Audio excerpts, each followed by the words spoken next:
orang-orang yang mempercayaiku, orang-orang yang membenarkan aku bil ghaibi, secara ghaib, ya, percaya secara ghaib. Itu artinya tidak mesti harus terpegang, tidak mesti harus tercicipi, tidak mesti harus terdengar, tidak mesti harus terlihat. Pokoknya aku percaya berdasarkan indikator-indikator rasional. Seperti kita mempercayai ada orang yang membuat bullpoint ini. Kita yakin bullpoint ini ada yang membuat. Indikator rasional mengatakan tidak mungkin bullpoint ini terjadi sendiri. Oke? Indikator rasional mengatakan karena bullpen ini ada di atas meja, sekalipun kita tidak tahu siapa yang meletakkannya, kita yakin mesti ada orang yang meletakkan bullpen di atas meja. Betul? Ketika bullpen yang tadinya saya taruh di atas meja ini hilang, saya harus yakin dan logika mengatakan ini pasti ada yang mengambil. Nggak mungkin dia hilang sendiri, tidak mungkin hilang sendiri. Itu yu'minuna bil ghaibi, artinya percaya kepada Allah dengan gaib, artinya tidak dibuktikan secara fisik tapi yakin. Sekalipun kita tidak melihat apinya tapi melihat asapnya, aku yakin pasti di situ ada api. Ya kan begitu. Itu mana bil ghaibi. Dan al ghaib itu sebetulnya bukan sesuatu yang tidak dilihat semata-mata. Di dalam surat Al-Baqarah, Zalikal kitabu la raiba fi hudan lil muttaqin alladzina yu'minuna bil ghaibi, maknanya alladzina yu'minuna billahi. Allah huwal ghaib. Ya, Allah itu adalah ghaib. Adapun surga, neraka, malaikat itu bukan gaib, itu ghaib. Awas, ghaibun dengan ghaibun.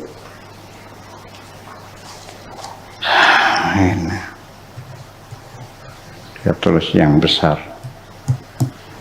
Al-ghaibu dengan al-ghaibu.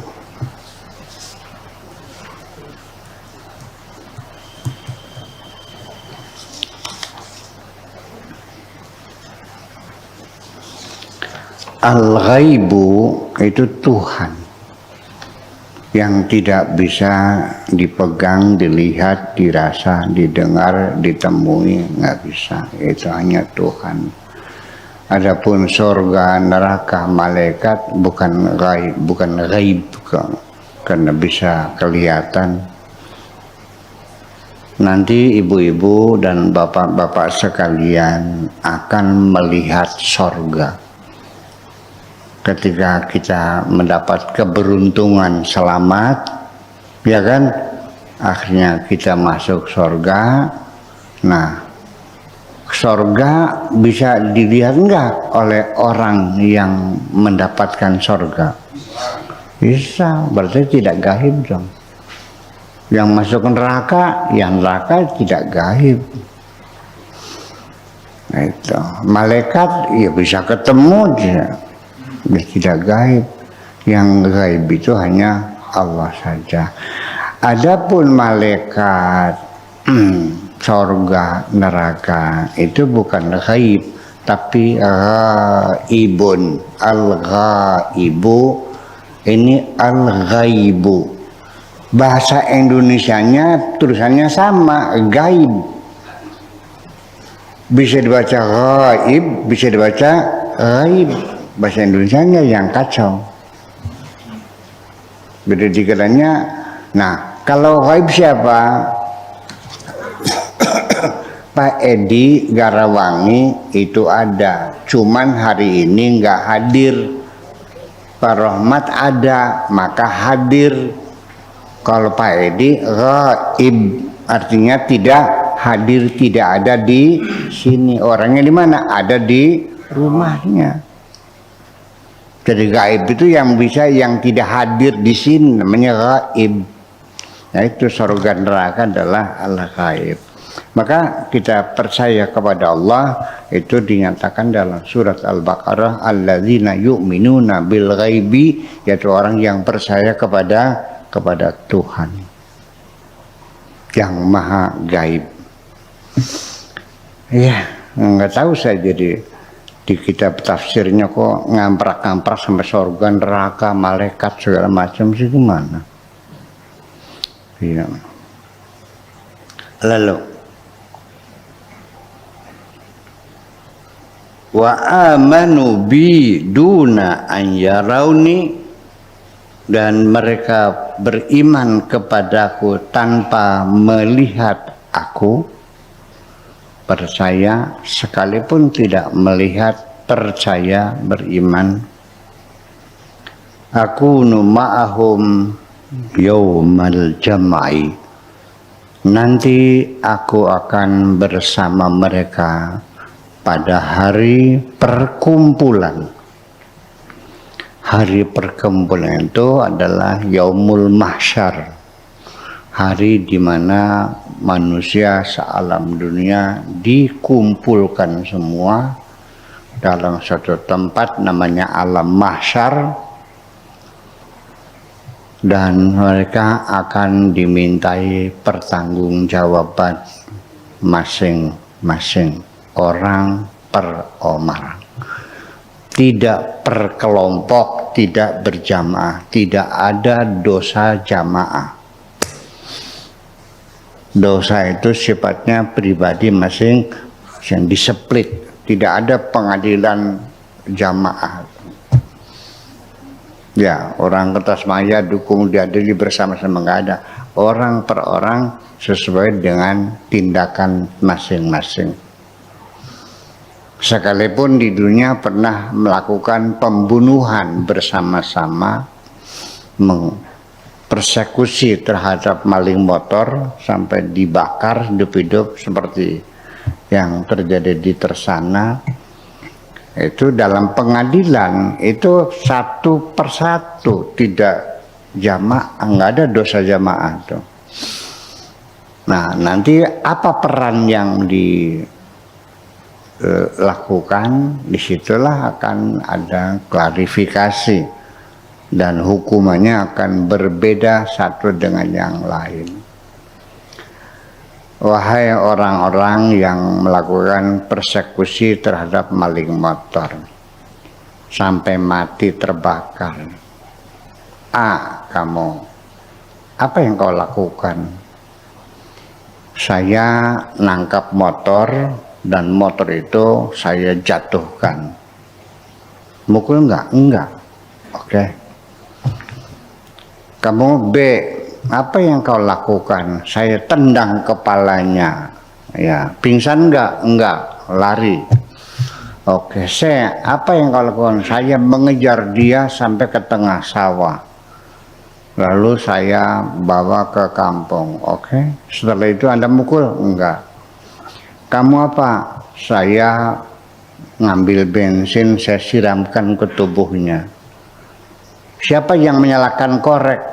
Teman saya ini, si F. Apa yang kau lakukan? Saya nyalakan apa itu? Itu kan peran mereka kan berbeda-beda. Betul enggak? Iya, ada yang sebulan, 2 bulan, 3 bulan, ada yang sampai 6 tahun. Nah, nanti siapa yang menusuk dengan pisau Z, nah inilah hukuman yang paling besar adalah yang menusuk dengan dengan pisau yang mematikan itu. Karena bakar tidak mesti harus mati, bisa jangan terbakar. Tapi kalau tusuk sampai kena jantungnya, yaitu yang penyebab kematian. Kita juga sama. Dalam proses riba, ya, utang riba, pakai rentenir, itu yang kena dosa itu bukan hanya rentenir saja, kita yang menulisnya, kita yang menjadi saksinya, kita yang jadi tukang nagihnya, kita yang menyediakan tempatnya, semua wakatibuhu wa jalisuhu wa syahiduhu, semuanya akan diproses bersama-sama. Itulah yaumul jam' itu, seperti itu ya, kita akan mengalaminya semua ya. Mudah-mudahan kita selamat, amin. Dan kalaupun kita ini ya, nanti terlibat melakukan kesalahan, ya mudah-mudahan kesalahan yang paling ringan. Apa yang dilakukan hanya sekadar ngejotos maling saja, udah ya, tok jotos sudah, tapi tidak membunuhnya. Ya, ya, jahat mana membunuh orang dengan nyolong motor?